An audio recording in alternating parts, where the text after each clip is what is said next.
for a treat. You know, back before the war broke out, I was a saucier in San Antone. I bet I could call up some of them greens. Yeah, noodle some crawfish out the patty, yo. Ha, I made some crab apples for dessert now, yeah? Hell yeah! Ha! Hell yeah! Ha! That's how we all talk. We all talk like this, huh? Yes, huh? Yeah, get some crawfish and some ribs, ha! Yeah! You're Australian! Be Australian! Excuse me, Kangaroo Jack. Y'all might be in for a treat. You know, back before the war broke out, I was a saucier in San Antone. What up, what up, what up? What up? This your boy Ty Data. Let me go ahead and do a nice little sound check. What up, what up, what up? Yeah, we're about to get it in. We're about to get it in. So, yeah, what's up, everybody? How everybody doing? I been busy, taking a little break. Everybody good? Who we got in the building? Let's check out who we got in the building, because we finna do it big right now. We got Trauma Hawk in the building, Nonetheless in the building, Seeking of the Truth in the building, Ghost in the building, of course Ghost in the building. What up? We got V Ghost Feathers. What's up? Where we at? Where we at? We got Brandon in the building. What's up? What's up, Brandon? How you doing, family? How y'all been? We got Allison in the building. We got some new people coming over from the old channel. Just for the new people, just to let y'all know, they flagged.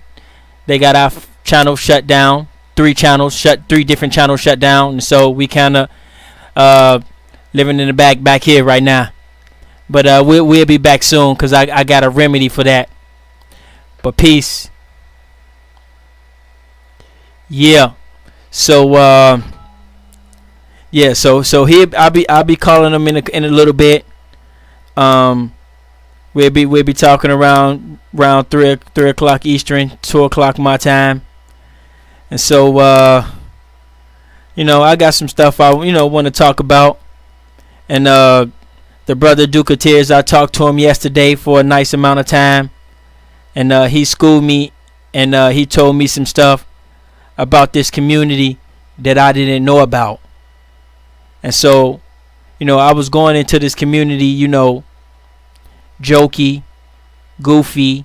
I was supposed to be the man behind the scenes type of guy, but somehow I done end up becoming a YouTube personality. I admit it's fun. It has some cool things to it, but I don't know. Well, I didn't know what I was getting myself into until I had a good spoke with the brother. So I'm not into the WWE no more. I put my hands down to the WWE. I'm gonna leave that alone. I just want to get back to building. And those of you who come here to see a WWE spar match, I'm sorry. I'm not the guy to keep sparring. But those of you who come here for building, welcome home. You should be at home here. So I'm throwing in the towel of the spar match. But before I go and I leave the sparring alone, I have some stuff that I would like to get off my chest first. And and I got some questions. What up, family? What up, Ron Redbird in the building, Joe 47, TAF in the building, all time flat power in this piece, straight up. And what's up? And so yeah, so I do got some stuff I want to get off my chest before I leave this stuff alone. Like I say, I didn't know what I was messing with. Nobody really told me intimate details about the conscious community and who these guys is and what these guys was.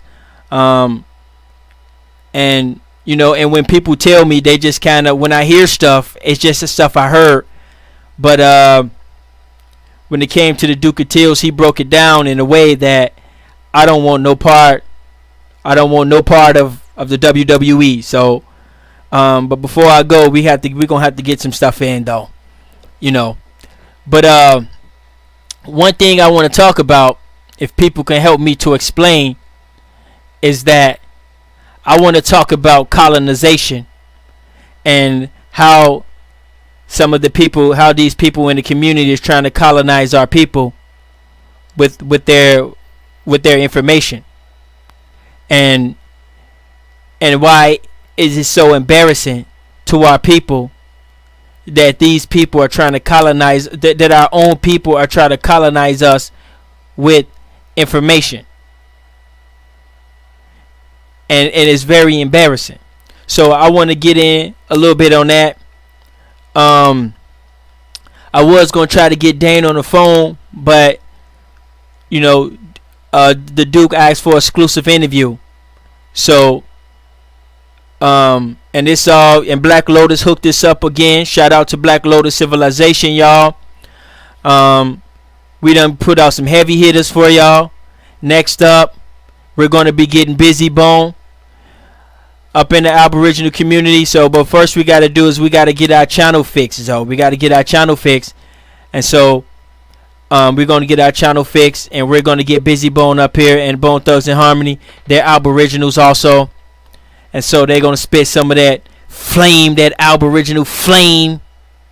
Y'all know who Bone Thugs and Harmony is? Them Cleveland Indians, you know. But and so hold on one second, you guys. Hello. Yo. What up? What up? We got Chief Holiday on the phone, you guys. So yeah, give me a couple minutes. I'll go ahead and shoot you out the link. If you don't got it by now, I'll go ahead and shoot it out to you. But we live right now. All right. Yeah. So, but let me go ahead and get a little quick commercial in. Let's get our information in. Everybody know that, you know, if you're a vet, please call us up. We got programs and stuff, things going on for you. If you have a business location, please call us up. We got business ventures and we got programs for you. So please email chiefholiday@gmail.com. Email datadogs33@gmail.com. Also, if you have any business ideas or any businesses, if you want to sell your businesses or step up your game in your businesses, please contact Aboriginal Consulting. And also, I want to go to a quick commercial break real quick. So give me 1 second. Let us go to a quick commercial break, and when we get back, we're gonna get it in, and we're gonna call Duke of Tears. Peace. Zayas Institute is committed to providing exemplary Afrocentric educational programs based on standards. It's a need for Zayax, not only in New York, it's a need for Zayax in the Midwest, in the South, in the North. The foundation of our society's education, knowledge. Knowledge is power. Until we educate our own people, we will not be successful as a people. Our programs will ensure the consistent educational investment to our community and enhance each of our participants' growth by providing them with a creative, purposeful, and ethical atmosphere. So it was really important for me to, become involved in something that is for the upliftment of my people. And since I've been here teaching and coordinating students, I definitely feel connected. Peace, y'all. My name is Fontaine. I'm the director of the Zayax TAP program. I just wanted to tell you we have a great program. We have a lot of great teachers. This is all free of charge. All you have to do is show up. Is that we've been able to recruit over 100 students to our Project TAP program. In the future, I definitely see Zayax expanding. I see schools opening for children and hopefully some technical programs for adults. We're definitely looking for any other volunteers to teach any of the core subjects of science, social studies, writing, reading. making a change. What up, what up, what up? What up, what up, what up? So I want to give a shout out to one of the good Afrocentric brothers over there in Brooklyn, New York. He over there doing his thing. He got him he got a little school over there. He needs support. So we need to be able to support the brother. He doing good things. It's sad that other people don't try to support him as much, and maybe they do, and we just don't know about it. But us over here, we need to do our job, and we need to do our fair share in our community to make sure anybody doing something good in our community, whether they're white, green, black, or whatever color they call themselves, we need to make sure we support them. So let's give it up to the brother Q Butter over there. Most people should know him over at Zion, Zyx Studios over there. He can use donations. He can use lunch boxes, book bags, anything you can ship over there to the brother to help him, because he running the school over there. So we need to be helping out. Also, we got the brother Tahanka Bay. He has more village. He's trying to get a village for himself and for the people, and we also need to be able to support that as well. He's doing good things in the community, and that's kind of rare, you know what I'm saying? So we need to be able to support that all times. Don't let no ideology or no theory get in the way of your brothers who need your help. I know that's kind of artificial for some people who just got out of prison and thinking we warping gangs and Ty Data is a traitor and all this. Man, scratch it. This is not prison. This is real life. My brother's over there doing it, and I'm going to rep them every chance I get. No matter what theory they go by or what ideology they'll go by, we connected. So I just want to get that out the way. And So let's go ahead. We're gonna go ahead and get a brother a call, but we're gonna go ahead and take a quick one more quick break for Aboriginal Consulting, because we need more people calling up. So call up as much as you can. And so we got it all. Anything you need, you know what I'm saying? I can't say we got it all, but just think we do. So give me one more second. I'll be right back.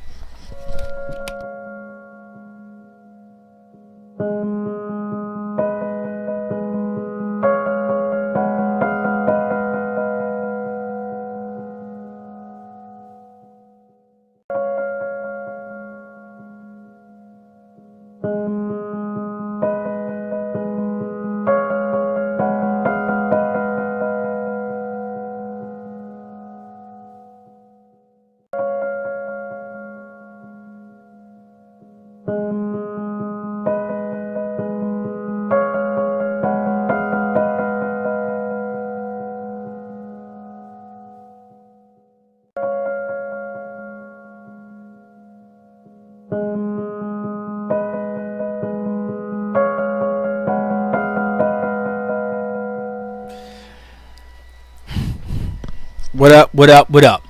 So I wanna get a little bit into my levels is up pretty high. I wanna get a little bit into colonization and what is colonization, because I feel that the people was trying to colonize the people with their information and with this ancient Egypt information. And so and after that, you know what I'm saying, I just want to get back to building. I don't want to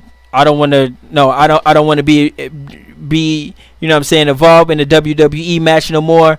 I came to this community, you know what I'm saying, with honest intentions and trying to help out and lend a hand, and that's the reason why I'm here. And I got laughed at many times for trying to hey man, call this guy, listen, and trying to, and so I understand it don't work like that in the real world or in this community. It doesn't work like that. Your ideology have to line up. Your politics is very important. And so we've been in a spar match, and we've been going back and forth with the Pan-Africans, and to me, it's all fun and games. I don't take it that serious. I don't get angry at people. I don't disrespect you. I don't tell you to shut the fuck up or anything like that. It's all fun and games to me. But unfortunately, some people are very serious. Now, I understand when it comes to your religion, and that's one of the reasons why I stay away from religion. But when it comes to your theory against this theory, that's nothing serious about that. Like really, like we need to be enemies because of that. We need to hate each other because your theory go this way and my theory go that way, for real. So it's all fun and games to me. But the brother has schooled me a little bit on the community, and so I just want to get back to work, and we're going to be doing that. So with that being said, I'm gonna let you know we got our cards in the mail for the 5,000 Elite. We got our membership cards in the mail. And we will be doing memberships and stock certificates handout pretty soon, and so we're very proud of that, and so be on the lookout for that. Now, I want to get into colonization. Now, in the beginning, I played a little clip of a movie called Tropic Thunder. I'm gonna play it again so I can break it down to you. I bet I could call up some of them greens. Yeah, noodle some crawfish out the patty, yo. I made some crab apples for dessert now, yeah? Hell yeah! Ha! Hell yeah! Ha! That's how we all talk. We all talk like this, huh? Yes, sir. Huh? Yeah, get some crawfish and some ribs. Ha! Yeah! You're Australian. Be Australian. Excuse me, Kangaroo Jack. Yeah. So I want y'all to get this, guys. I want y'all to get that metaphor and understand what he was saying. What's going on? Now, there was an Australian guy pretending to be a so-called, melanated guy from America, and he had this little accent. And the real guy from America, melanated guy from America, told him, said, "Man, you are Australian. Be a Australian. Like there's nothing wrong with that. You are Australian. Be an Australian. I don't see why that's a big deal."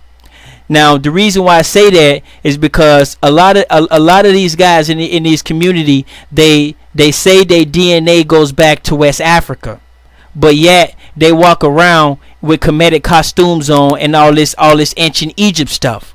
So the message is, if you're a West African, be West Africa. Be West African. West African has very beautiful people. They have lots of good traditions. Some of their cities in West Africa can rival cities that we have. They do have some weird stuff that they don't have. They have women with slinky necks, and sometimes, and people with the lip plate in their lip, and they have some scar tattoos and stuff like that. So yeah, they got some weird stuff, but that's okay to be a West African. I don't know how these guys figure out that they're ancient Egyptians and they're real life Egyptians. I guarantee you I guarantee you I am more likely to be an Olmec than you are to be an ancient Egyptian or some Kemetic scientist or something. Okay?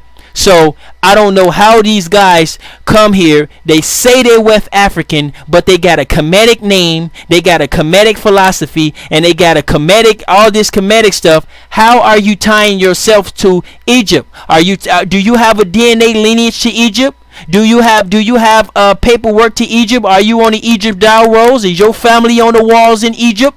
No. So how the hell are these people going in our community claiming to be West African but spitting Egypt? Only in America you can get away with that. Okay? Because I guarantee you, if you go to West Africa, you're not going to find any Kemetic priests, you're not going to find any Kemetic names, you're not going to find anything Kemetic. Okay, if you go to Somalia, there's not going to be no Somalians with Nigerian names. There's not going to be no Somalian with no Kenyan garments on, talking about they come from Kenya. So if you are West African, be West African. That means you should have a West African name. You should have West African traditions. That means you should have West African culture, and maybe you should have a West African religion. Why are you in ancient Egypt? We don't know. It's called colonization. These guys are trying to colonize you. If you are Chinese from China, chances are you have a Chinese name. Chances are you have Chinese traditions and Chinese customs. If you are someone from, let's say, the Bantu tribe in Africa, chances are you have a Bantu name, you have Bantu religion, and you probably eat Bantu food. So why are the Bantu people walking around like they actually real life Egyptians? Dude, you're not a Egyptian, family. They're trying to colonize our people. Okay? Only in America where you can get away with that. You understand? This is the same exact thing the Europeans did to us. When they came over here from Europe, they gave us a Bible. Okay? Even though the Bible might go back, they took the Bible, did whatever to the Bible, whatever they did to the Bible, they had the Bible and they gave it to us for a reason. Now these guys are West African giving us ancient Egypt philosophy. That's the same thing. It's called colonization. They're trying to colonize you people. And most people don't even see it. Most people don't even understand it. They're trying to colonize you. I guarantee you will not find a Kemetic temple in the Bantu tribe in West Africa. Some dude said he said I trace my lineage back to Ghana. Okay, well then why your name sound like Senior Sentin Punt? Like why you got an ancient Egyptian name if you Ghanaian? Shouldn't you have a Ghana name? So I encourage the people that has the West African DNA, because they have every right to go after the DNA, because we get it. We're all messed up. We've been through a lot. Our heritage and our background is all messed up. If some people want to take the DNA route, they have that right. Whether you believe it or not, if you say you are from the Bantu tribe, I shall acknowledge you from the person from the Bantu tribe. I have no business trying to argue with you and tell you something else. That's ignorant of me, and that's ignorant for anybody else that try to argue somebody else's lineage. For one. Now, if you are from the Bantu tribe and you're from West Africa, be West African. Go over there to those people. Mingle with those peoples. You might want to get you a little West African name. You might even want to get you a slinky neck for your wife, or maybe even plate in your lip, or you might even want to get you some land, some gold, some silver, some copper, or some wild animals or something. You understand? So just be West African. There's nothing wrong with being West African. Those are beautiful people over there, and they smart. They speak multiple languages over there, more languages than we do. And if you go to some of their cities look way better than the cities we have here. But why these people don't want to go where their DNA say they from? No, they don't want to do that. Now I guarantee you, I have more of a chance of being a nomad than you have of being an ancient Egyptian. You guys are not real Egyptians. Your DNA is nowhere up there. But how do you get up there? How do they connecting themselves up there? Now I understand it was supposed to be a hub for people, but how long? And just because I went to Chinatown don't make me Chinese. It doesn't make no sense. They're trying to colonize you. They are West African colonization. That's all it is. Because if you are West African, you should have there's no reason your name should be Pharaoh Sutton Sinton Suit or some some weird ass name. You are not a real Egyptian. You might be a real West African though. I'll give you that. But be West African, man. Those people are lovely over there. Go over there. Check them out. Make friends with them. Eat their food. Learn them. But don't be a West African over here pumping out ancient Egyptian philosophy. That's called colonization. You're trying to colonize our people. You're telling them two different things. Oh, I am Rahu such and such, but I am West African. Like, how the hell did you match that up? Now see, us, all we gotta do is go back at least anywhere from 5 to 10 generations, and we having trouble with that. And we can stumble upon the truth of our true identity with 5 to 10 generations in our family.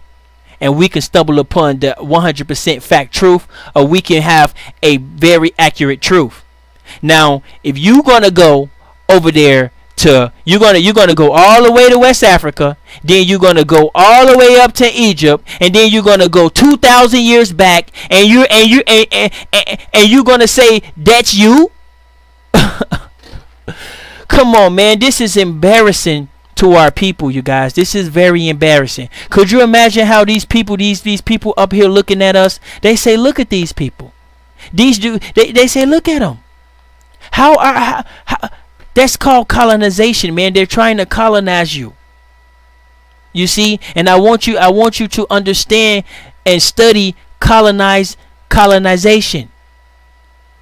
Because they over here saying, well, I'm a West African, but yet my name is Rahum Tunhum Tump, which doesn't exist in West Africa, and there's no unks in West Africa. They don't do that stuff. They don't got nothing to do with that. So they feeding you this ideology that they've been given to somebody, or somebody has stole upon them, and they went somewhere and see some people in some pyramids and say, hey, that's us. Okay, for example, maybe that is you. How the hell are you determining that? Because last I checked, your DNA goes back to West Africa, and you go to the Bantu tribe. And the last I checked, the Bantu tribe don't have nobody named Rahum Sarahumton in their tribe. They don't have no unks in their tribe either. They don't have no ancient Egypt anything. And so I just want to address that, and I hope the people can wake up and see what's going on. Now I'm going to go ahead and call Duke Tears, and we're going to get in it on a little bit, and he's going to just, you know what I'm saying, he's just going to go in. And so let me hook my phone up, but I encourage the people who like to go with their DNA and say, I am West African. I encourage you to actually go there and actually mingle with the people and actually learn their customs, because they're actually still alive. They're actually still here. So that will be a wonderful thing for you to go there and get you one of those names or one of those slinkies on your neck or some shit, you know what I'm saying, just to come back and go visit and be amongst your true heritage. Because when you spending all of your money in Egypt and all this Egyptian shit, that is called colonization. You have been colonized. A colonized people trying to colonize they people. So I'm going to go ahead and keep it moving. And I hope people can understand what colonization is. And if you are West African, more power to you. Be a motherfucking West African. Don't be an ancient Egyptian. There's no ancient Egyptians in West Africa. I'm sorry. Damn. So let me call the brother, get the good brother on the phone. Black Lotus might step in. I can't, man. They don't understand. See, this is the thing. They asking questions that they cannot answer themselves. So if you ask me, hey, what is the language of such and such a tribe? And then I ask you, hey, what is the language of such and such a tribe? And you can't even answer your own question. You're double dumb. You're double dumb. So don't ask nobody no questions that you can't answer. Because I guarantee you when we're going to look at West Africa and we're going to see a bunch of beautiful people, and we're going to see, but because America try to hide the true West Africa, they're going to show us the dirty parts and they're going to show us the slum parts. But we're not dumb. We know West Africa got some got a nice civilization running all through it. We know that. We know them. You know, some of them people over there living decent and living good. They got millionaires. They making cars. You know what I'm saying? They got money. You know what I'm saying? They got their own money and their own customs. Them people ain't over there starving like they showing us. We know that. But if you're a Bantu tribe, man, I'm sorry. You can't be both, man. I'm sorry. It just doesn't. Only in America you can be both. Only in America you can walk around, be a West African and a Egyptian at the same time. Like, how the fuck? Like, how does that work? Only in America. Yeah, I guarantee if you go to Somalia with some Nigerian shit, you're not gonna last long. I guarantee if you go to West Africa with some ancient Egyptian stuff, you're gonna find problems amongst yourself. People are not gonna know what you're talking about. What? What the hell is that? So pick a choice, man.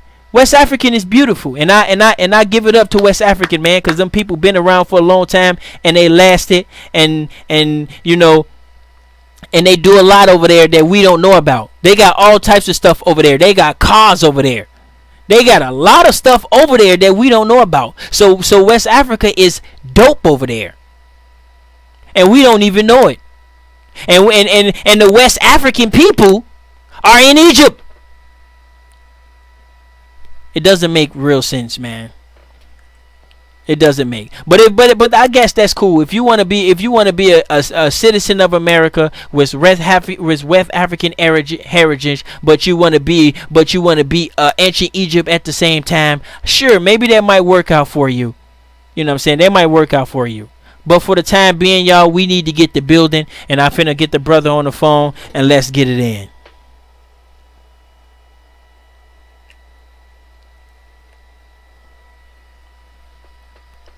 Colonizing, man, and I don't even think they doing it on purpose. Hello, peace. Hold on, let me get you on speaker. Hello, I'm here. Yes, y'all. We got the Duke of Tears in the building, with your boy the Cyborg. Yes, so you know, I talked to him a little bit. You know, he schooled me on some stuff, and like I say, this is my last time addressing, you know the WWE and all them people like that, because we need to get the building and less yapping and more building. So he's a celebrity. You know, he's a celebrity. He's one of the founders of this information, and so. I'm gonna let him tell you. Can you explain to us how you became in this information and what was it like in those days? Because you didn't have the internet and you didn't have Google. So can you kind of elaborate on that with us? Yes, indeed, man. Can you hear me? Because it seems like it's a reverb. I'm sorry. Oh yeah, I'm here. I got you on speaker. Okay. Yeah. Well, when I first started getting aware of this type of consciousness, started in 97. You said 1997? Mm-hmm. 19. Around the year my son was born. My eldest son was born. So what were you like before? Had knowledge of self, but I started to really listen to something that a friend of my grandmother's would tell me. I just got into the consciousness. This is the era of like Brand Nubian, Public Enemy, all that type of stuff. So X-Clan stuff. So can I ask what type of group or what type of ideology was you before you got into the Aboriginal consciousness? My family and them, my mother and them, like my aunt was a Panther back in the day, and then my mother, she wasn't as militant, but they had a certain aspect of consciousness. So I would say basic, like, Afrocentrism, basically, coming out of that whole post-70s Black Panther, we now got to integrate type situation. So she, she was a Baptist or whatever, but my grandmother happened to be talking to the attaché to the ambassador to a country of Africa called the Gambia. And one day he saw me in my little red, black, and green outfit or whatever, and he was just like, "Why are you trying to be African and you know your people's is not from there?"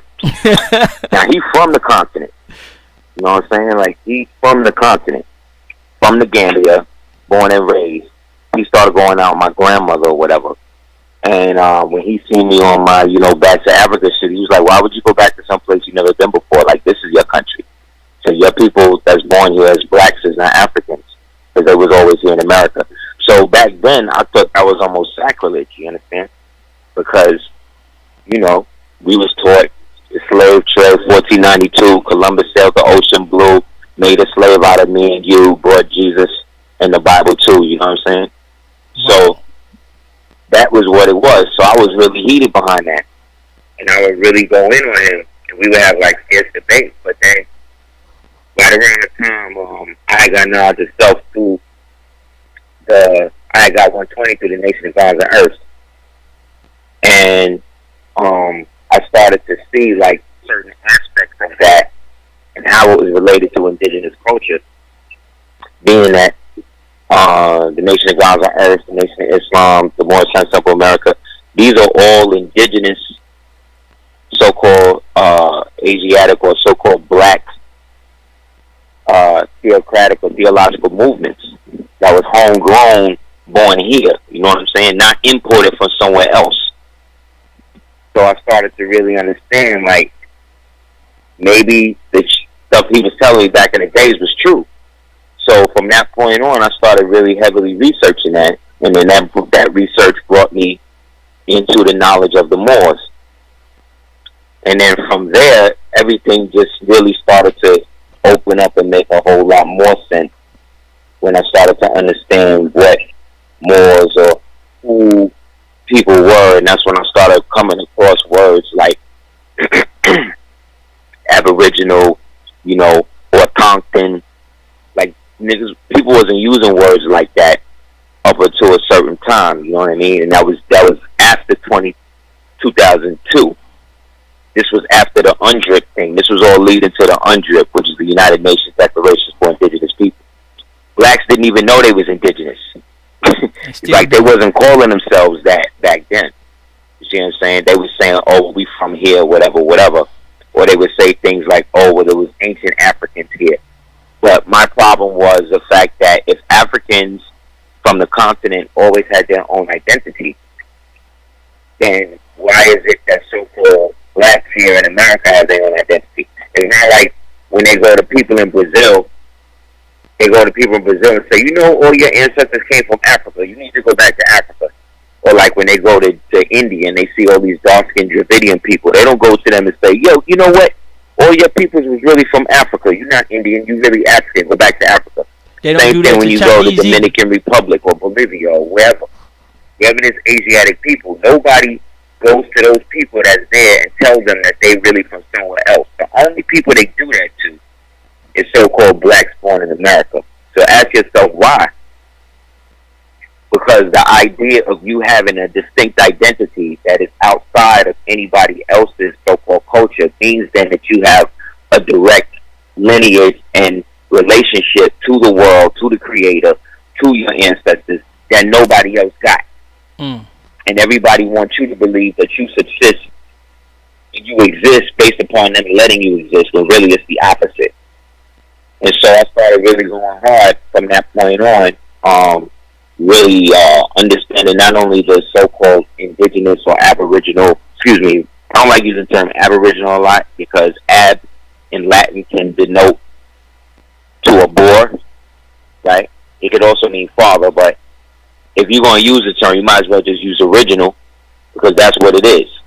Like, instead of aborigines, we need to be origines, if you're going to, you know what I'm saying? Get to the root of it. Got you. And so I just started going real hard with that type of information, man. And the Moorish thing is what allowed me to tie it all together and see that there was a method to this madness, and that there's a reason why you don't refer to yourself under your own vine and fig tree, and why you always got to predicate that with being something foreign. But really, the only thing we're foreign to is the corporate occupational government of the administrative office of the presidency of the United States of America. That's the government people are under right now, which is a straight occupational government. It has been ever since, I would say 1791, but to be modest, you could say since 1861. Right. So yeah, one thing I wanted to talk about is because nowadays we got Google and information travels so fast.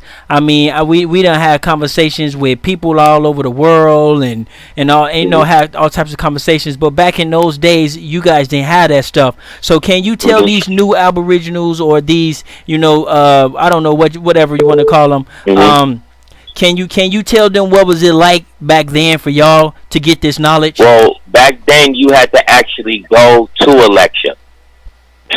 Back then, you had to actually go to a library.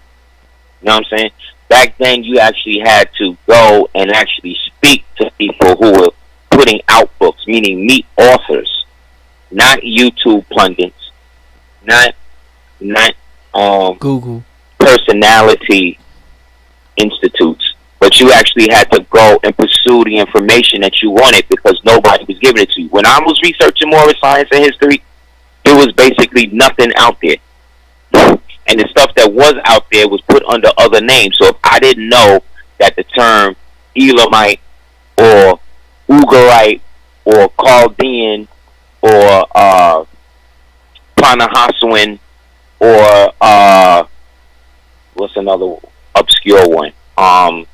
Nabatean, Lydian. If I didn't know all of those types of people were actually Asiatic or black or so-called Moorish people, then I would have think I would be reading about some crackers.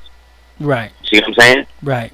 Because there wasn't a wellspring of direct information, and most so-called blacks that was dealing with this information, they were either coming from different ideological schools. So even though we was building on stuff, a lot of people were still segmented based upon who they felt their teacher was. So the Moors, out of everybody, the Moorish Science Temple or the Moors, period, are the first ones in the history of the United States of America, right, in General Congress Assembled, to ever bring up the fact that we was always here and that we was not imported slaves from Africa. Yeah, and that's the only ones. And matter of fact, Nwajo Ali was the first one to bring Islam to America, to the point that he was even challenged by a African Muslim from Africa named Sati, I believe his name was, back in the days. And he tried to take the prophet to court, to the white man, and this, and that, and tell how the white man that he wasn't practicing the real Islam and all this other type of shit. So once he tried to bring it to the court to the white man looked at him and said, "You don't know what you're talking about." Right. He said, "That's the prophet." He said, "He's an American prophet, so I don't give a damn what y'all talking about. Leave that man alone." So, and they deported the Africans. You know what I'm saying? So they can say what they want to say, do what they want to do. But there's a reason why they'll talk to you about Malcolm X and not Nwajo Ali. There's a reason why they'll talk to you about Egypt and not the Olmecs. There's a reason why you can ask a so-called African scholar give you a list of mad African kings and shit, but then you ask them for, well, give me the name of some American kings that live here. Everybody draw a blank. Yep. That's because they have made you believe that your reality is based upon somebody bringing you somewhere. So basically, they're saying, like, your whole existence in this country is based on a taxi ride, basically. Right. That they put you on a boat and brought you over here, and you ain't got no other choice. And the reason why you look the way you look is because some white man raped your grandmother. This is the story. This is the genetic history they giving black people in America. Right. And niggas is biting it up, eating it up, hook, line, and sinker. Then on top of that, this is before the whole DNA test wave and all that shit started. So when I was going into these courts and banging on these crackers and letting them know, like, no, we actually have an identity that's outside the one that you prescribed for me that makes me your slave. So hold on one second. The crackers never had no problem with that. So you saying the only people that got a problem with you not being from Africa is so-called black people. Because what you don't know is that back in the days, there was a guy named Braun and a guy named a guy named Hershkowitz and a guy named Melville. And these dudes was the ones that created Afrocentrism. Look it up. They created a book called The Myth of the Negro Past. Was they actually Africans? Yep. It was called the Myth of the Negro Past, of a Negro Past by Melville. I believe it's Melville or Hershkowitz, one of them. But these are the two fathers of so-called white Afrocentrism. These are the founders of the whole Back to Africa. These are the founders of the people that basically said that you was a kidnapped slave from Africa. These two white men. And then what they did was they worked with other Caucasians as well as other so-called blacks to help create a system by which they could perpetuate this myth. Now, I'm not saying that a lot of our people or some of our people were not enslaved. That's not what I'm saying. What I'm saying is you cannot enslave a people who phenotypically or archetypically are not Slovenian. Because the word slave means Slovak or Tuslav, which means to serve. And that was a group of people from what they call Europa. Back then it was called Circassia. Now they call it the Caucasus. So that means our people then were prisoners of war, which then means our people then had individual kingdoms, empires, and dominions that they still have access to based upon their lineage. So that's when I really started to see that there was a concerted effort within the so-called melanated community to keep so-called black people looking to Africa instead of understanding that the Africa that they on is right under their feet right here. Meaning that these same black Afrocentric scholars throughout the years, right, they grew up teaching us all of this history about Africa and America and this and that, right? But the maps they was giving us was the same eugenics-based Mercator maps, right, that list Europe almost the same size as Africa. You understand? That list Africa, Germany on the eastern portion, on the northern portion of Europe, when really it's on the eastern portion. This is the same maps that's actually upside down. It's actually given to us in the wrong way. And this is the map that our Afrocentric scholars was giving us to base history on. Straight up. This was the map that was given to them by the eugenics predecessors. Wow. Like Melville, like Hershkowitz, like wow. There's another one, Thaddeus Stevens, like Horace Greeley, like all of these crackers that created these whole fake mythos, these whole fake origin stories for us all to be up under. Wow. So the question is, if we knew that the cracker lied about all of that, why would we believe his version of even how the world looked? Right. Why was that still given to us as a means to digest? Because all that did was reinforce his worldview, regardless to how black or whatever the people were. Right, and they don't understand the power in that. They don't understand the power of seeing the world as the so-called white man sees the world. So they keep they keep preaching his stuff, not understanding. You're seeing the world through his eyes. You're explaining his math. You're explaining. You're explaining every single thing he's saying. You see the world to them, and you bringing it to our people, confusing us, saying your DNA is West African, but you are ancient Egyptian. It's confusing. Thank you, Mo. Like, come on, man. Think about this. They got pictures of these Moors, like they had some people banging on the Moors. You know, they always hate the Moors. Even though 10 years ago, half these people didn't even know what a Moor was. But long story short, you got people showing pictures of what happened in the Congo with Leopold and them, where you got these Africans wearing these so-called fez hats. I won't even call them fezzes. I call them fez hats. And they basically brutalizing and beating up other Africans, right? Yeah.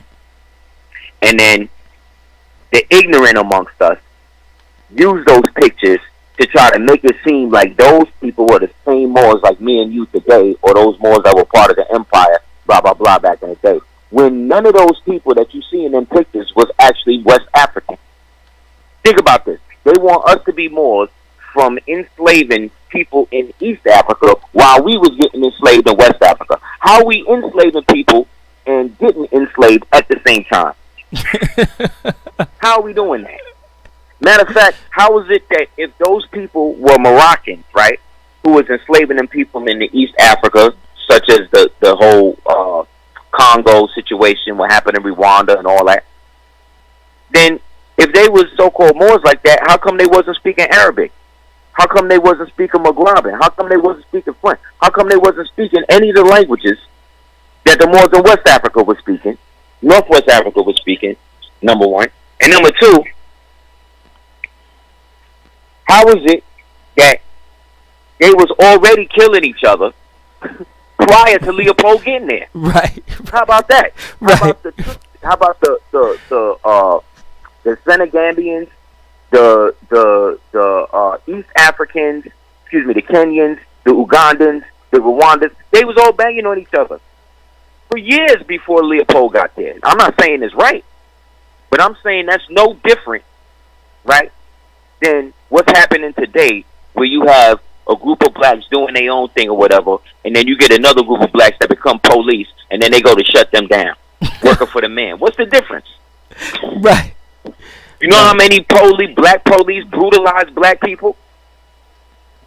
In some instances, more than crackers. So can you say, or how would you feel about, saying that the Moorish, movement, or whatever you want to call it, faith, is a actual, authentic Aboriginal American faith? Would that be? It was the official, authentic American, authentic indigenous movement, because we was the first ones. The Prophet was the first one, going back to 1913, saying that when the European came here, he found Moors living up and down the Mississippi River. Who was talking about that? Nobody was talking about that but him. So what Nobody. What do you think some of the one saying that we was already from here? And this is coming out off the cuff of the Marcus Garvey movement. Because when Garvey left, all the UNIA people, they had nowhere to go. So they went into what was called the Divine National Movement, or the Divine and National Movement. And that was the movement in which we established ourselves as true American citizens through our American nationality as Moorish American. Period. And it's the oldest one. There was nobody talking this shit that was melanated prior to him. So that means everybody that's out here calling themselves authentic American, American, Aboriginal American, Paleo American, whatever you want to call it, man. OMAC. All that shit came from the Prophet. All of it. And if it wasn't for him, you wouldn't know none of it. None of us would. You wouldn't even have Muslims in this country if it wasn't for him. So what do? So what do blacks do? That are giving credit where it's due. That are giving credit to an indigenous American movement that started by original Asiatic black men and so-called black men and women, that denote the fact that they had their own kingdom, their own empires, their own free national name, their own flag, their own constitution, that was not predicated upon them being slaves. You mean to tell me that if I then claim that I'm now somehow going against this so-called new wave of us believing that we're from here, when really this thing came from a source? Nobody want to give credit to the source, and that's why black people don't go nowhere. Because black people don't honor the prophets and the people that sent to them to give them real shit. They'd rather go to the charlatan. See what I'm saying? Like, I've been out here for a long time, and the reason why I've been able to do that is because I'm not with the foolishness. I'm not with debate and foregone conclusions. I'm not out here trying to get people to like what I'm doing, because in the end, what we're doing is not even for us. This is for the generations that's supposed to come after, so that way they don't got to go through none of this shit. Thank you. I'm dealing with these crackers in the State Department and stuff like this all the time, getting people their nationality corrected properly, where they are listed as not only indigenous, but actually having an actual estate in this country. Ain't no Africans doing that. They setting y'all up for the trick bag. What they really doing is saying this. They just got Ghana to come out with the line, say, oh, well, we sorry for enslaving y'all and putting y'all in slavery. This is all in conjunction with the same 2020 census shit that's supposed to come out, where it's going to force you to have to define what your nationality is if you claim to say be black. So what this is doing is setting the parameters up now for them to be able to actually deport you now if you're not claiming that you're from here. Because if you're saying that you were imported as an imported African slave, then that means then one of these African nations they can deport you to if they want. Yup. Do y'all understand that? Hold on, let's marinate on that, because you spitting it out, and people gonna have to go back to watch the video. But I want people to marinate on that. Can you say that one more time? What I'm saying is that they setting up the trick bag for these blacks that are continuously putting themselves under this Pan-Africanism banner. When Pan-Africanism, first of all, the word pan, okay, if we really want to get into it, yes, it means across. Yes, it means abroad, right? But it also means the devil. It also means Lucifer, right? So right now you have a whole nother form of sexuality these crackers trying to put on everybody called pansexuality. Right. So anything with pan in it, I'd be leery. You know what I'm saying? Oh man, I'm sorry for using that word, y'all. To cook people in. Right. I'm sorry for using that word, y'all. I didn't know, but now from now on, I'm gonna give myself a little device or something if I use it to shock me or something. So I'm sorry for using it. But yeah, go ahead. Because in the end, what I'm really saying is that it's all semantics, and that the spell on the people is through the words. So yeah, see, they don't understand that either. I don't think a lot of people understand that. I'm gonna break that down. On his education, right? I'm gonna break that. Like you got people in 2018 that still think the word nice means good. Yeah, and I'm one of them. When the word nice means stupid. Yeah, and I'm one of them. You know what I'm saying? Yeah. You know what I'm saying? Yeah. People still think fellow. When you say the word fellow, you talking about an individual. When a fellow is really a corporation. Yeah, I'm one of them. Somebody who is down on their luck. Yeah. Okay? So when Noble Joe Ali said the European is your fellow man, always treat him nice. You see what I'm saying? Mm-hmm. He was giving you the real, but giving it to you in the real language. He was saying, look, the European is a low individual with no knowledge of self. So you got to treat him nice, which means you got to treat him like he's stupid. Yeah. And that's how we talk to police, if you notice. Yeah. Whenever police come to you, talk to them like they're about to go crazy. Yeah, right? I've been trying to tell people that. Yeah, I've been trying to tell people these people are suicidal. So I don't like to talk to them in public on YouTube. Yeah, because I know that. All of that to say that they are already setting up a position to deport indigenous blacks through their own mouth, through what they ally themselves with. So they want all blacks to believe that they came from slaves from Africa. So in order to do that, you need an African nation to co-sign that. So a couple of weeks ago, you heard that the United States had just bought this thing, and it said that they wanted to open 20 military bases in Ghana. You heard about that? Nope. Okay, well, they wanted to open 20 military bases in Ghana, right? Right. Then the next week, the Ghanaian president or some Ghanaian tribes came in and did a press conference in which they put out an edict and said that they were sorry for enslaving and selling their people, the so-called African Americans, into slavery. Now look at the build-up. Look at the build-up. Before the United States is coming in, they want to set up 20 military bases. The next week, the people in Ghana, whoever's running the thing or whatever, say, oh, well, we want to open it up and let these people know that they can come back. Yeah. But we're sorry for enslaving them or selling them to the European for slavery. So then this is also now in conjunction with the new 2020 census that says all blacks or anybody that's listing themselves under an ambiguous identity have to specifically identify what nationality they are coming from. So that means then you have to understand Aboriginal American is not a nationality. Autochthon American is not a nationality. And we need to make one. Paleo American is not a nationality. You understand what I'm saying? And we need to get that done. Yeah, none of those things are nationalities. Those are designations that denote what type of status the individual who's supposed to have a nationality is. Right. So we need what they're doing is they're giving you the bread without the meat. Right. They're telling you that they're indigenous and this, and that, but the thing that makes the indigenous thing click is when you got a nation or a government or a nationality that goes with that. Yeah. And I'm trying my best. For instance, I'm trying there's no my best, such thing family. as a Cherokee. There's no such thing as a Cherokee. That word was invented in the 1900s. Those people are called the Ananawea. Ananawea. The Ananawea were a part of the Tslahalagi, the Tslahalagi Confederation. Tsalagi.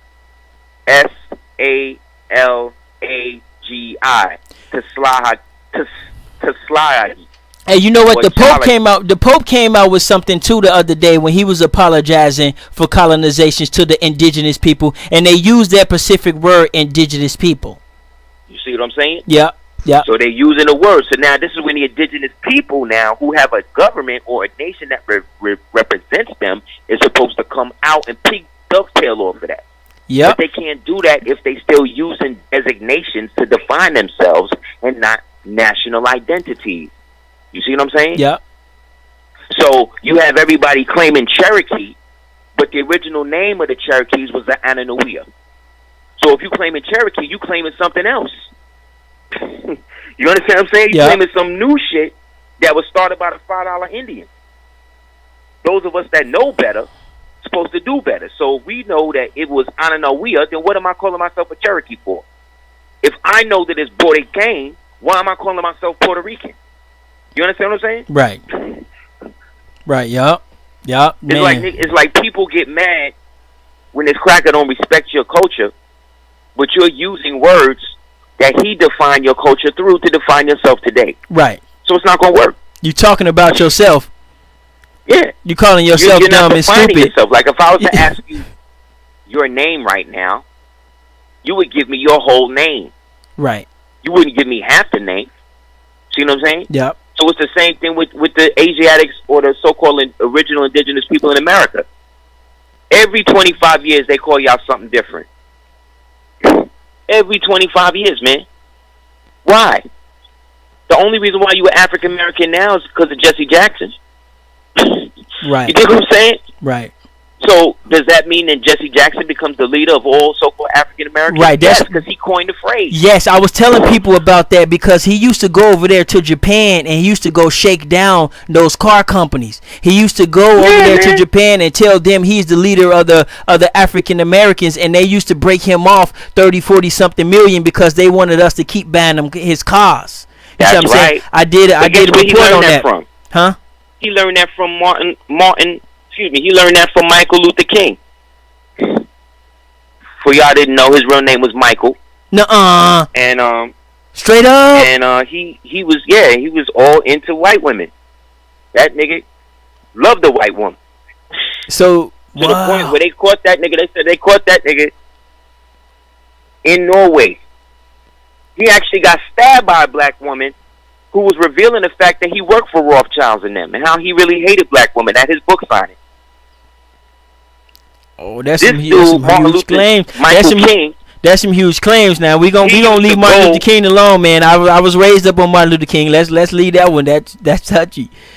I'm joking. Hey, I'm joking. Man, how y'all gonna go back to your original roots and you still holding on to the people I'm joking, who defined family. you as a slave? Right, I'm joking, family. I'm joking. Go ahead, family. I know. I'm just saying, like real talk. Like this is why we as a people are so caught up, because everybody given to us to revere was down with the program. Even the people today. Even some of the people today. Yes, most of them. I would say 90% of the information that you see on the YouTube about these type of topics and things like this, most of it is false. Because most of it is regurgitated information that they already got, that was already been out here. Like there's so many books that crackers wrote. There's a book you can get, I forget the name of the cracker, but the book is called Primitive Black Nations in America. Get this book, man. And this was written by a cracker in the 18-something when it said that we didn't have nothing. We were supposed to all be slaves here. It gets into not only the indigenous people's names, but the original names of the places that we in right now. Same thing. There's another book you can get called Unexplained Faces in Ancient America. Alexander von Wuthenau. There's so many books. But regards to the books, I think it starts more in the mind and understanding that everything that we have been taught has been taught to us by Freemasons. You understand? Yeah. And they have an obligation.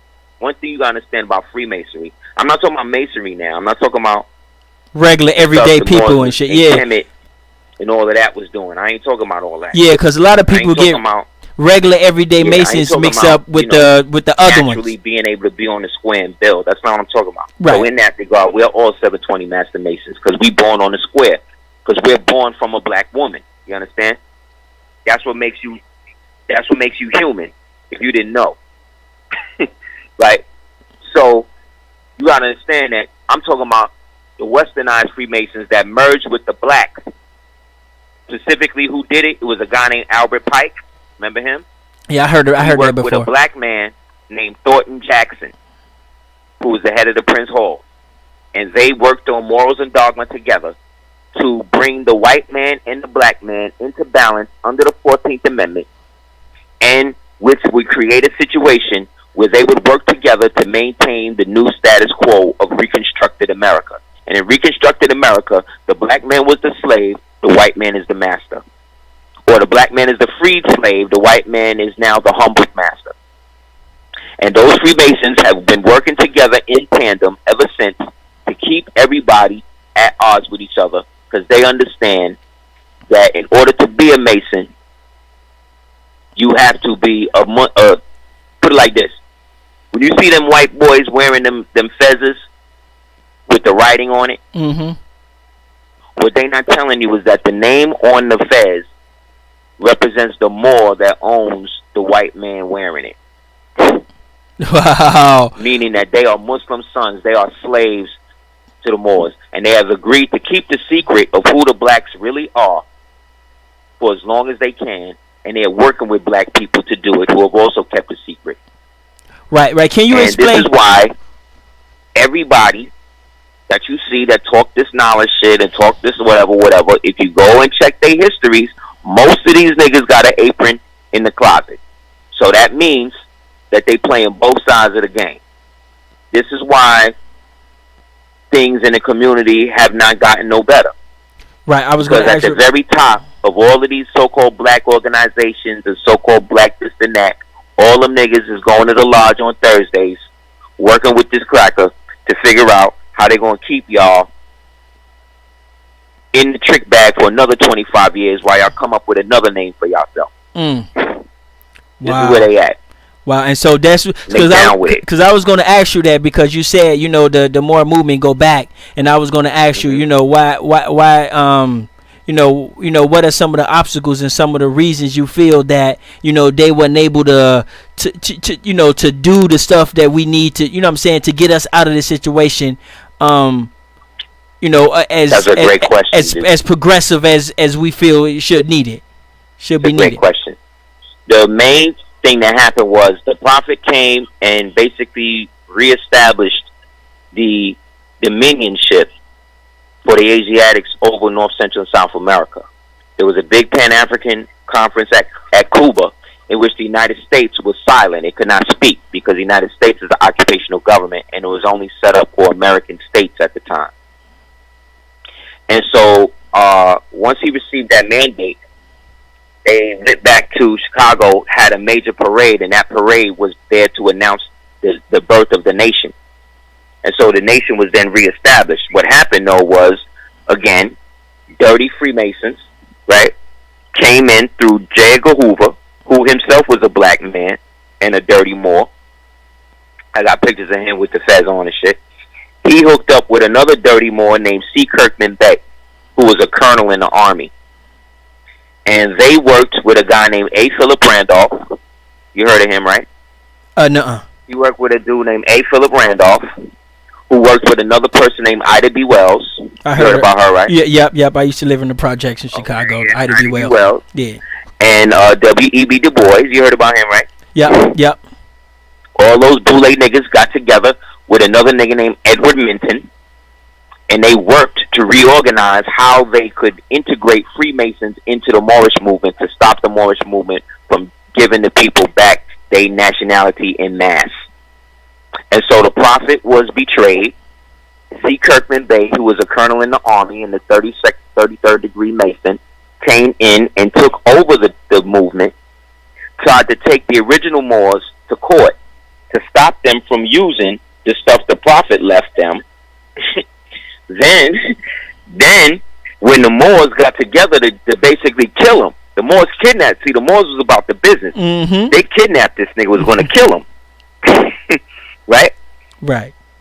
Then what happened? A. Philip Randolph or Hoover and them called the police. The police came, rescued the dirty Moor, right? The other Moors that got locked up behind that. Then they broke the movement up. Then they took another Moor who was in the movement, who was Pakistani. His name was David Ford Eel. He then moved to Detroit, changed his name to W.D. Fard, and then he started the Allah Islamic Temple, which became the Nation of Islam. Then another dude went out to the east, by Dirty Moor, his own situation, because he was a part of the Prophet's Adep Chamber. Basically, Hoover then, after the Prophet was done and C. Kirkman Bey and them got the fix in, they went to all of major Adepts, meaning each temple has a master Adep. And those master Adepts would be like the 12 disciples around Jesus, Jesus now being Noble Jew Ali. Right. Once Noble Jew Ali was gone, Hoover came to the 12 Adepts, 11, at this time, and then gave them $40,000. And that was it. Y'all split this up and start your own movements and bury all of the real political, international, ecclesiastical stuff that the Prophet was doing and turn this shit back to a church. And that's what they did. Wow. Wow. They did it for the Moors. Wow. Then another Moor went, his name was Manuel. He became known as Sweet Daddy Grace. Then there was another Moor. He went and set up his shit, the Universal Church, right? Universal Church of Light or Prayer of Light or some shit. Then the other one was Sweet Daddy Grace, right? Sweet Daddy Grace, Father Divine, W.D. Fard, Elijah Poole Bey, a.k.a. Elijah Muhammad. Who else? Another dude named Caesar Blake. He started the Shrinerdom movement amongst the blacks after the Prophet was gone. And each one of these movements then created people who came out of those movements. Right, yeah. And then the next generation came. So whereas you had Sweet Daddy Grace, the generation after him raised up in Morris Science, but we're going to keep that on the low because we Freemasons. Now you're going to come back out. My apprentice now is going to take over. His name is Reverend Ike. See what I'm saying? Right. And then Reverend Ike, then generation goes back, and then we get niggas like Creflo Dollar. See what I'm saying? Or whoever, T.D. Jakes or whoever, and all shit. I got a picture of T.D. Jakes in the Fez. Wow, so they on the low Moors, huh? They all are Moors in the closet. They just act like they not for everybody else to turn y'all off from it. But in the reality, in my 45 years, I've been doing this, maybe, to be honest, I'm 45, so I've been doing it, like I said, hardcore since like 97. So for all the shit that I've seen, I've had dignitaries from other countries, man, literally bow to niggas. Bow to me with this fez and this turban on, based upon not just me having it on, but me understanding the context of how it's supposed to be formed. Mm-hmm. And they saying the same thing that I've been saying. We waiting for the original. We waiting for them to wake up. Yep. When are they going to come back into their own government? The reason why you don't hear nothing about the Republic in the United States anymore is because they can't talk about it. Because we're the Republic. Right. It's us. Right. We're the Republic for which it stands. I got another question. I want to know, because I want you to go in on the regular Masons, because people can't distinguish between regular everyday Masons with the ones with the Numinati's. People having a hard time making that distinguish. And so if you are a Mason now, you're automatically some Numinati child killing pervert. It's like, you know what I'm saying? Can you elaborate on that a little bit?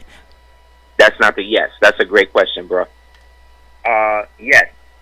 The thing about that is this. Masonry was created because we had to civilize what we call the devil.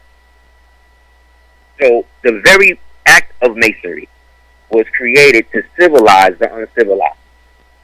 meaning that these things was out here literally like subhuman. And they were causing so much confusion in the whole world or whatever that we chose to sequester them and keep them away from the rest of society. Mainly the 6 hills in the Caucasus, over there in Georgia, Russia. And then the rest of them was put in the so-called Rocky Mountain Range hills or whatever here, going all the way from what we down to they call the Appalachians.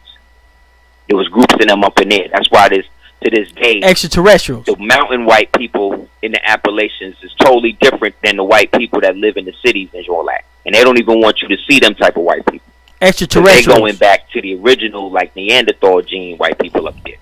But long story short, we gave them a certain aspect of civilization to learn how to live amongst civilized people. And so we had marched them across the hot Arabian desert into the caves of West Asia. And the only thing they had to cover themselves was an apron, a lambskin apron. So the apron is the symbol of the shame, right, of the cracker over his phallus. You understand? Because everything is based on the fact that our penises was always bigger than his. Not to be vulgar, whatever, but in the end, it always go down to penis envy with the cracker. Right. Because he descends from, he has what's called RH factors in his blood, which means that he is Neanderthal. And Neanderthals, like gorillas, are notorious for having small penises. That's just how it was. You understand? Because they're coming from a lower recess line. So ain't y'all lucky out there that the Moors was ruling Europe, those European Moors, they would take some of these Caucasians or whatever and then bring them and try to civilize them through the Freemasonry. Moors like Hugh de Payon. That was a Moor. His name was Hugh of the Pagans. He was the one that started the Templars. One of his first converts was a cracker named Godfrey de Bouillon. And these are the Templars that they burned at the stakes when they talk to you about in the movies and shit. So what happened was it got to a point where we would free them and accept them into the house. This is where you get free and accepted Mason from. Oh, okay. And so we would give them an apron that would represent them and what their true lineage was, reminding them how they got to be civilized. Mm-hmm. You understand? Mm-hmm. Then we would put a sword at the upper part of their head that if they revealed any of the secrets that we gave them, their heads could be taken. Right. And so this became the basis of knighthood, where the Moorish knights or cavaliers would bring up those amalgamated crackers that was fighting for their own freedom against those Moors who would still seek to enslave everybody. Okay, right? Okay, yeah. And so this continued throughout the years, but then when the Moorish Empire fell, what the European Masons started to do was use the Masonry now to bring themselves into the Moorish Empire through secret.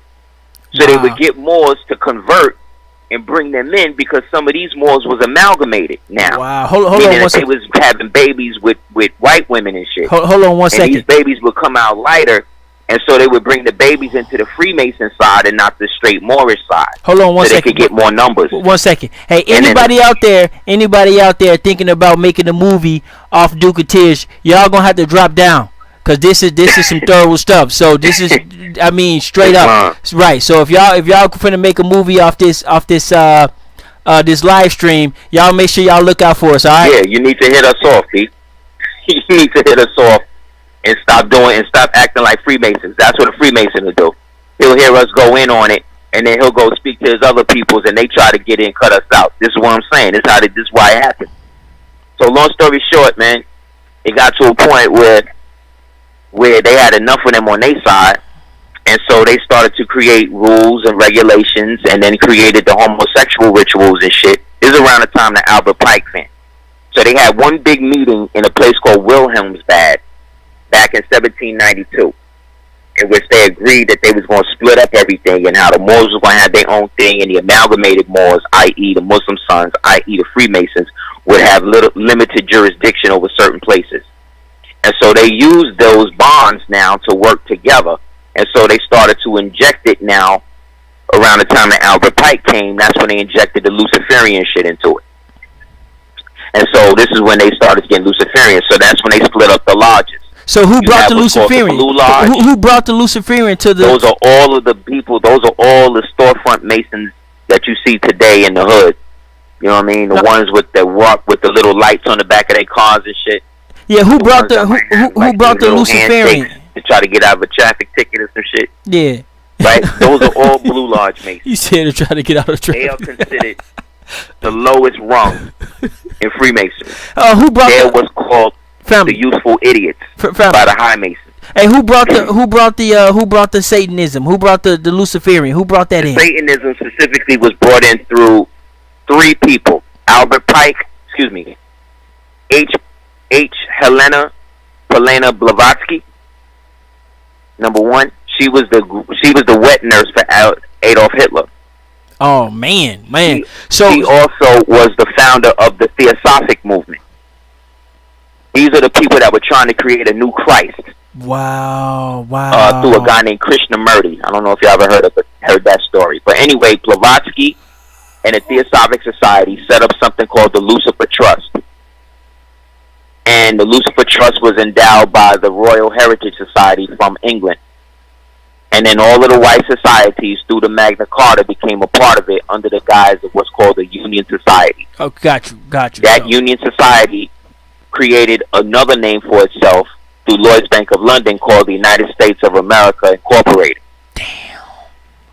That United States represents these United States. These United States is really Washington, Rome, Tel Aviv, and the other one.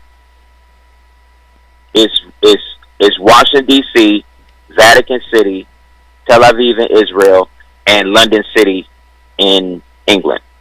So those, when we talk about the United States of the Illuminati, those are these United States. Right.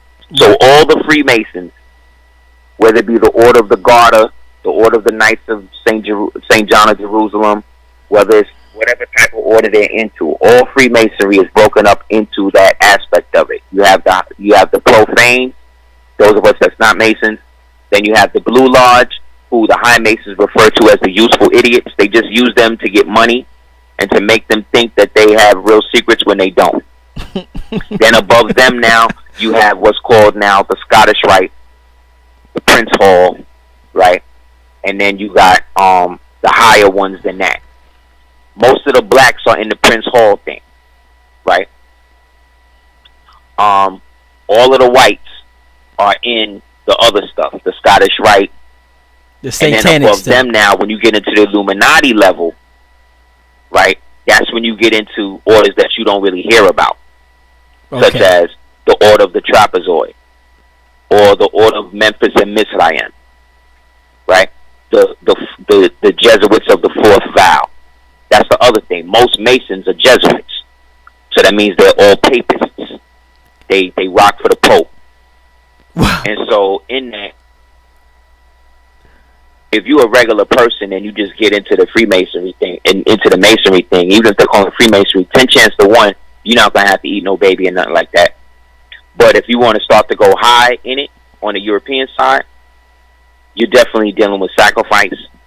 You're definitely dealing with some sort of ritual bloodletting. I met a Mason one time. Quick story. Me and the Queen is in Brooklyn on Fort Greene Avenue. We sitting in one of the outside cafes talking, and this lady was going to bring me an espresso, but the way that she did it was kind of whack. So I had to kind of like reprimand her. So, I'm in habit, meaning that, I'm wearing my, I think I had a black fez, right? My Queen was sitting there, we talking. The guy sitting next to me, kind of a bigger dude, he had a briefcase, well dressed or whatever. He's sitting there with his sister.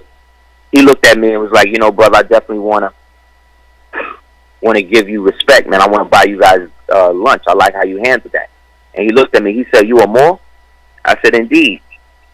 He said, "It's an honor." He got up, shook my hand, but he gave me the grip, right? He gave me the little Mason grip, so he let me know he was the 33rd, right? So this is all without saying nothing. He just shook my hand. I shook it with him, whatever. So I already know. But see, I know because as a Moor, we're the ones that created all that for them. So I ain't got to go back and be none of that shit. You understand? Right. They got to show and prove to me why me as a Moor, meaning a 720 Master Mason, should even talk to them. This is how we supposed to be running it, right? Right. So homie felt the grip. We sat down. We start talking. He started giving it up off top. Start telling me what lodge he in. Start giving me his lights, his numbers, right? Start letting me know what degrees he dealing with, right? And I'm not asking him nothing. He just giving it up. Because that's what they supposed to do. Went in his hand, went in his pocket, gave me 2 pieces of silver, like 2 silver coins. Because that's what they supposed to do, the real ones. Yeah, like on John Wick. His briefcase and told me how he's a part of the Brotherhood of Death. And how he rolling around. So he opened up the briefcase, showed me he got the Glock 9 in there with some paperwork. Then he got a little plastic baggie, and he showed me the baggie. I'm looking at this shit. I'm like, yo, these is bones, right? He was like, yeah, man, those are bones. You know, one of the rituals is we gotta walk around with the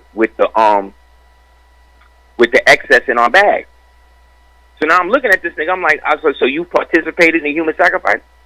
He's like, well, I don't want to get into all of that, but yeah, I've attended certain rituals and blah blah blah.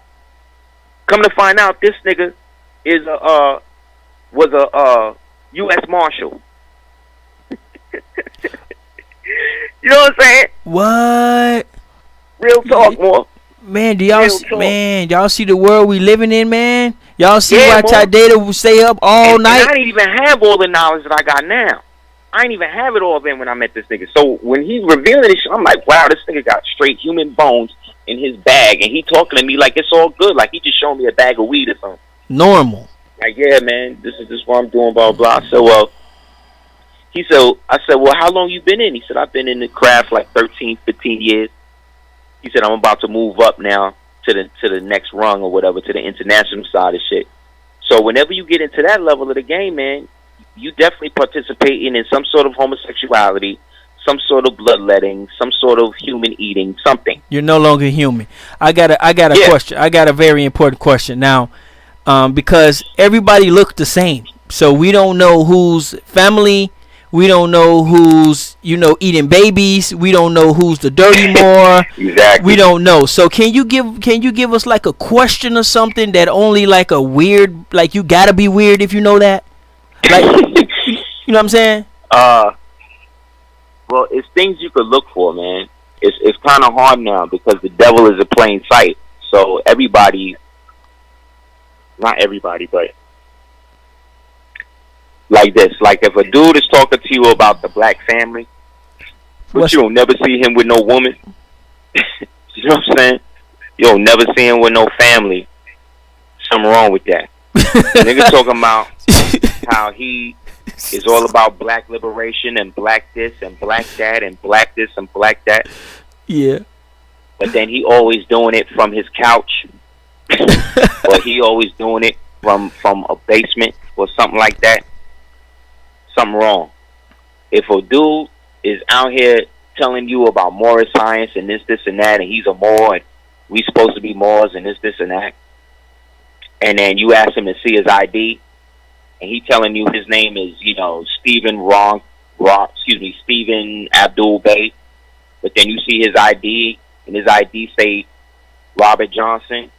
Stay away from people like that. Okay, thank you. Yeah, we're gonna he spit knowledge too fast. I know it's gonna be hard to digest, but it's on video, so we gonna do a couple recaps throughout during the week. This is man, Islam. This is a summer jam right here, y'all. This is a summer jam. I don't know how I got myself over here in this position, but I mean, this is how life goes for us. You damn. So Islam, I know it's crazy.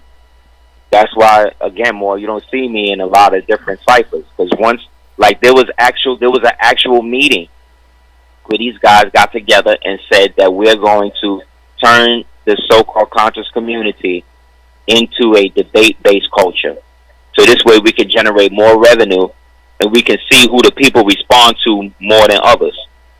And so when I said so, y'all basically gonna make up debates and shit that's not real to see who the people like And they was like, yeah. So I said, well, I'm not with that.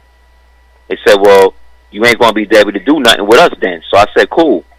So that's why you ain't never seen me and none of that stuff. But while it was going on, I was always letting people know through my show and my portals that this is what they doing to y'all.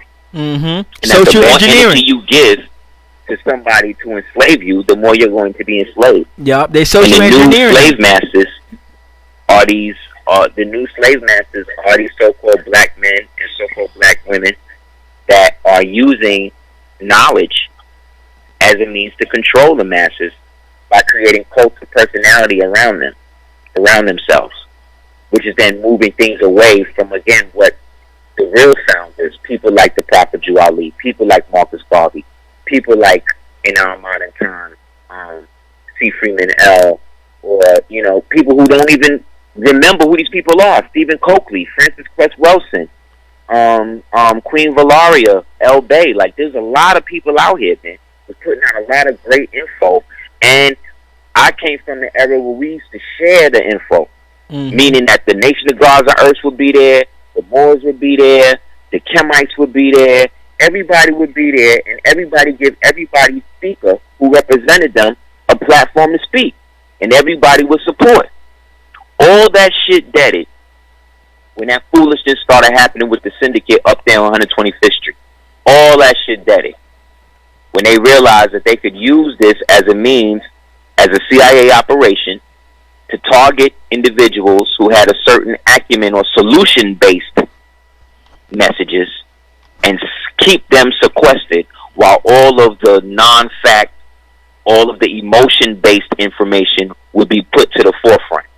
So anybody bringing you a solution to something, like Dr. Claude Anderson, Dane Calloway, or somebody like that, somebody bringing you a solution, even me, somebody that can build with you on not only how to establish your estate and your trust and do a proper declaration so that way you're not listed on as a stateless or non-descendable person, to be able to then establish your estate as an indigenous so-called being on North, Central, and South America, where the same cracker government is the one validating what it is that you're saying. Yeah. That's solution-based. They don't want to hear that. They don't want to hear that. What they want to hear is how this one don't like this one, how this one's knowledge is not like this, how this one got caught up into the sex orgy ritual. Like, this is what's going on in the community. Yeah. They want to hear racialized stories. A little black boy got, beat up at a mall, and all the little more. Yeah, man. All of this shit social has nothing to do with moving us collectively forward. Thank you. Or giving us a base solution situation, so that way anybody that is solution based can't be focused on.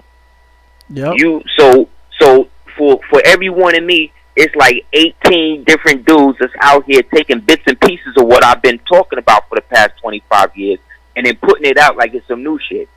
Right. But then not mentioning me.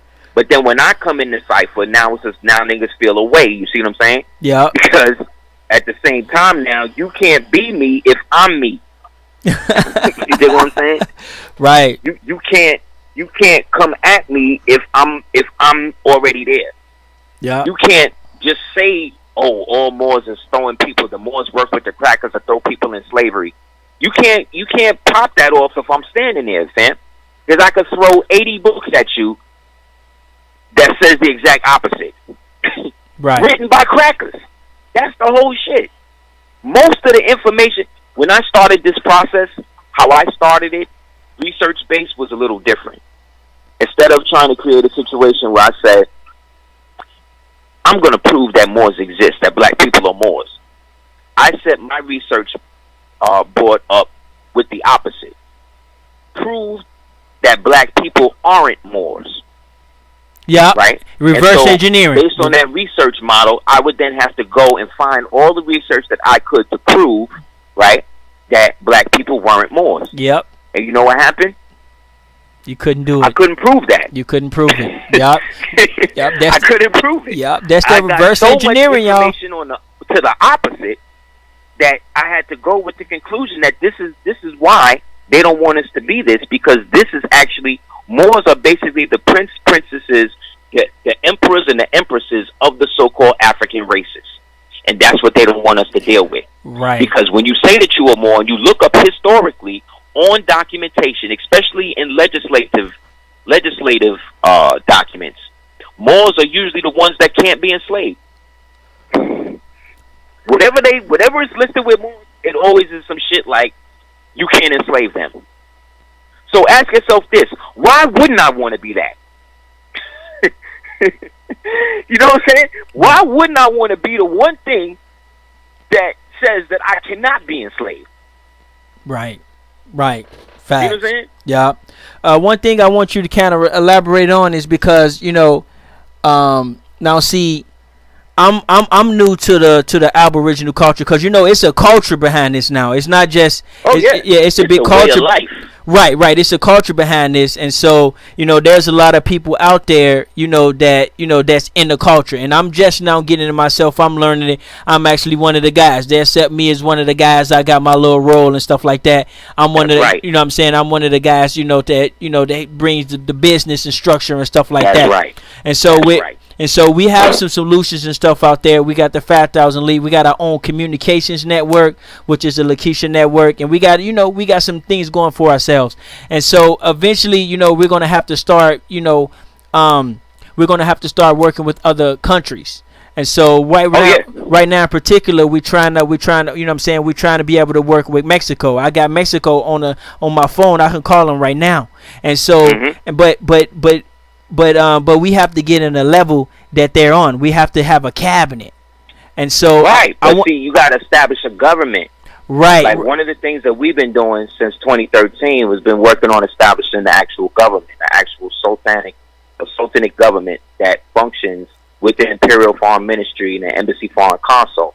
Because in order for you to do international business, even if you are indigenous, the first thing any indigenous person or anybody that identifies with that need to do is you need to decide what type of indigenous or what nationality that indigenous thing is branched to. Yeah.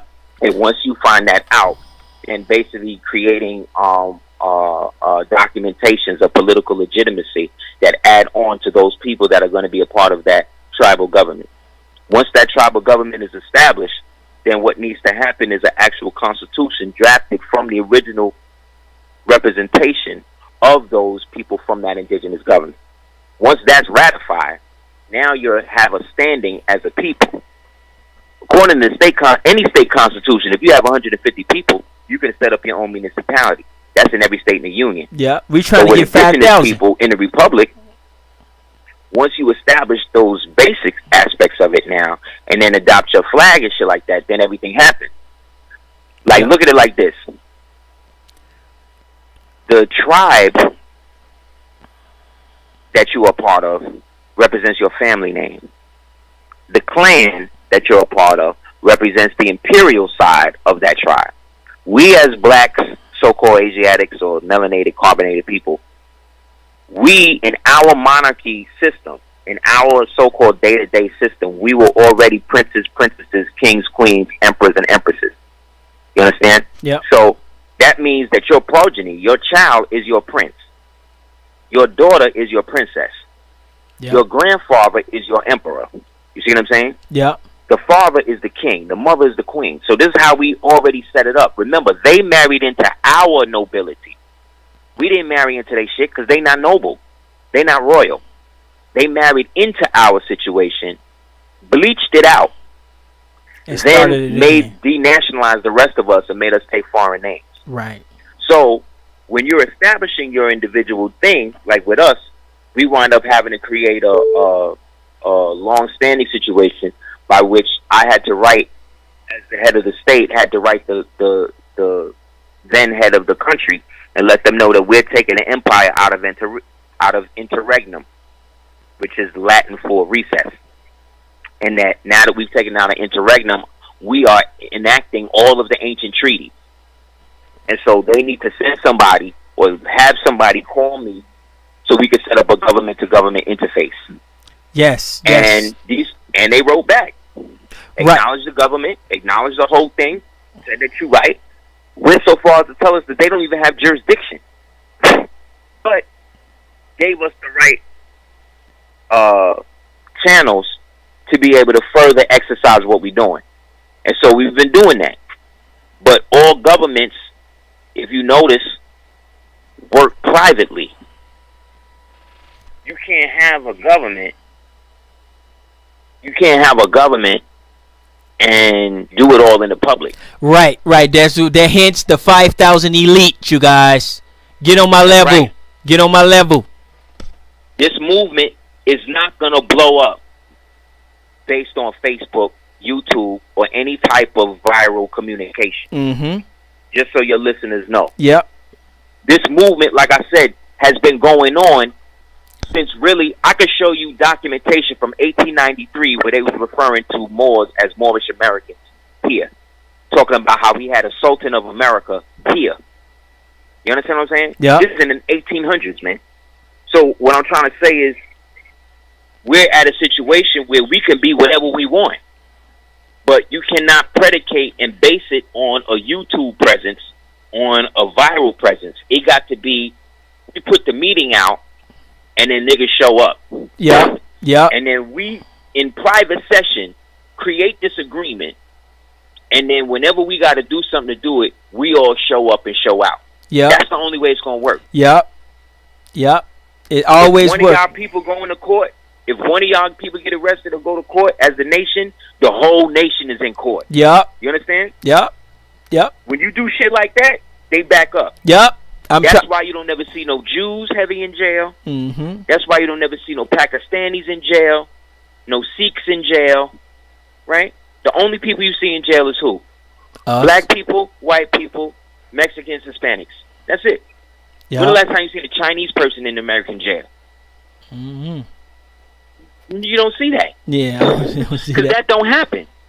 Because Chinese people got a nationality. Yeah. But even China has a Republican form of government. Mm-hmm. They call it Taiwan. Yeah, that's what we're trying to mimic. That's what we're trying to mimic, and also Hong Kong. That's where we're going. That's our model that we're basing. That's it, Mo. That's our end game right there. That's it. The only way we're going to win is to create these type of situations, set up environments where we can build collectively together, personally together, and then follow through with the directives. Internationally. But we can't post a directive on the internet and expect the shit to work. Right. Yep. It's not going to work. It ain't right. I don't think people understand that.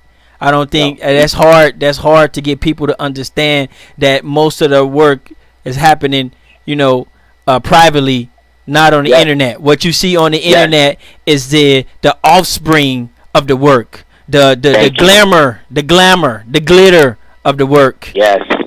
Yes, that's exactly what it is. Use it for what it's there for. Yeah. Spread the word, but don't expect the word to come from that. Yeah. Like I said, we as people, y'all got to go back to reading books. Y'all got to go back to writing notes. You know what I mean? Y'all got to go back to actively going to libraries, buying situations, sitting down, speaking to people who's supposed to know. That's the only way you're going to do it. You can't glean. There's certain things that you would need to hear in a personal experience that won't come through a computer. You know what I mean? Right. Because computers have edits, so they can edit whatever they want. But if you asking a nigga straight face to face something, he can't really front it off too much when you're speaking. But the internet, social media has created a situation where the more we're connected, the less we talk to each other. Yeah. So we just got to get back to a point where we communicate openly about shit that actually is real and look at it for what it is. If you want to be Aboriginal and Indigenous, great. Find out what was the name of the original people in your family based on your family name. Right. Do it for real. Do it for real. Once you get that, and then let's say you want to declare your nationality, go back into the imperial sense, then you take your tribal name and annex it to your clannish name. So if I was John Smith, I would be John of the Smith Cherokees of the Moorish clan of Bay. Because see what the Eel and the Bay stuff does, what the Moorish connection to the indigenous connection is the fact that the Moors were the ones that protected the indigenous people's interests internationally. There's documentation that the Smithsonian, I got a page from it from the book where the Smithsonian basically lists all of the tribes that the Moors basically reintegrated into during the 1500s.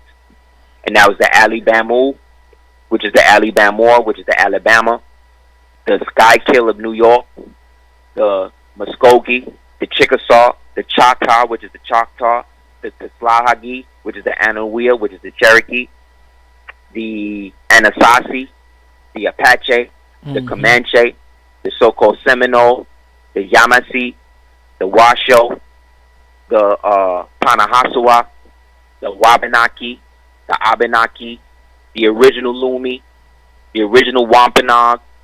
I could go on and on, man. Right. That's what's up. You know what I'm saying? Y'all give it up for y'all tribe out there. All of these is Muslim. Y'all give it up for y'all tribe out there. Give it up. For real, man. So celebrate it. Right. I gotta ask you one more question, and we want to kind of get into some business. But I did want to ask you, because I believe you're a part of a nation already. That because we trying to, we trying to form this structure, but it seems like people don't really believe it because they don't really. I don't know if they think we just like an entertainment group or whatever. They don't really believe that we back here doing the work and we serious. And so I wanted to know, because we got to create this cabinet. Are you willing to be a part of the cabinet, or at least give us some helping hand on establishing? Man, being one of the things that we want to do, one of the things our government is referred to as the Sultanate y Almaracanos Estados, which translates to the Sultanate for each and all Moorish estates, Moorish American estates, or Almoroccan estates. Through that, we have Imperial Foreign Mission and what's called the Embassy Consul for Foreign Missions. So one of the things that we want to do, our biggest thing has been infrastructure. I haven't even brought people into outside the governmental positions. I haven't even brought people into the actual government side of all of that until the infrastructure is right. Right. Because I don't want to bring people in and have to build it up and then bring them up to speed with it. Right. I want them to kind of like come in with an understanding and have things already in place so we can keep it moving. Mm-hmm. So before I bring people into that, in the meantime, what I've been doing is helping people establish their individual estates, trusts, nationality, proclamation, things like that or whatever. So that way they get definitive confirmation that it was done, as opposed to just mailing stuff to somebody and, getting a green card and expecting like that's it. Like that's not evidence that what you sent them is done. That's just evidence that they received the mail.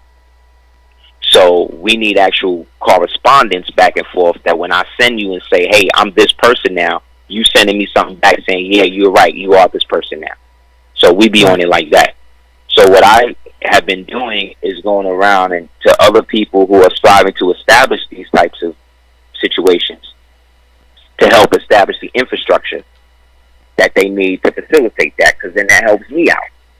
Because then we can do treaty, you see what I'm saying? Treaty of peace and friendship or whatever, and then whatever goals that we get or we achieve, we all can benefit from them together. But you can't be indigenous and be a citizen of the United States at the same time. You can't do that. So you got to choose to be one or the other. You know what I'm saying? Right. And so, because you have all of these people now with these DNA tests, AfricanAncestry.com, like all that shit is cool, but I still think it's suspect, because I found out that there was a company that was actually taking some of people's DNA from DNA tests and selling it to biometric companies. Selling the DNA.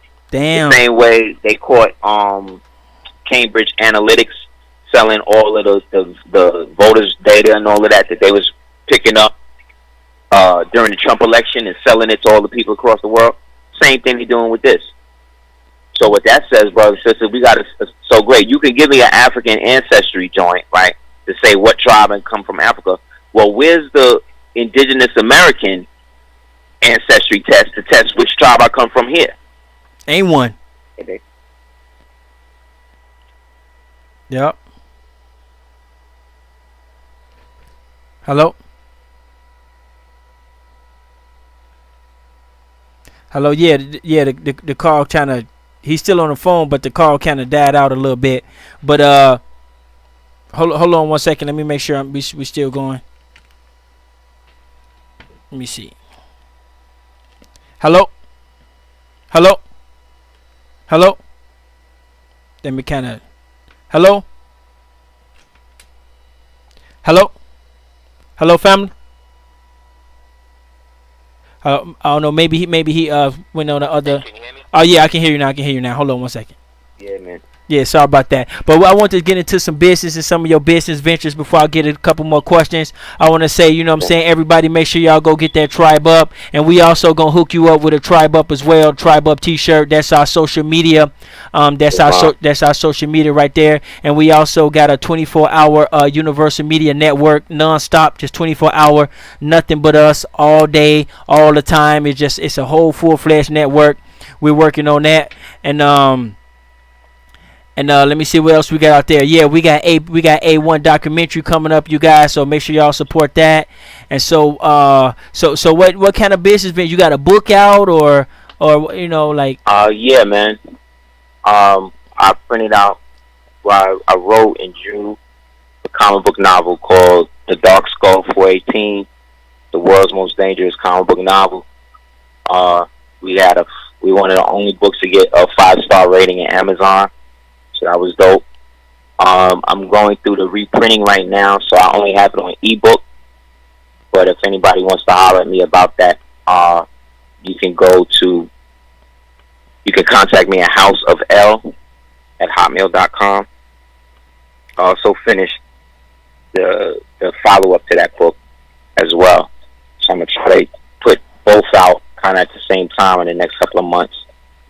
I also have a website you can check out called www.aseerthedukeoftears.com. Aseer, the Duke of Tears. So everybody get his name correct. Get his name right. ASEERThedukeoftears.com. It's on the screen. ASeerthedukeoftears.com. You could also check me out. What activities is there? www.gumroad.com. Type in Aseer, the Duke of Tears in the chat, and a lot of my online classes will come up. I do online classes on Sunday nights, Eastern Standard Time, from 9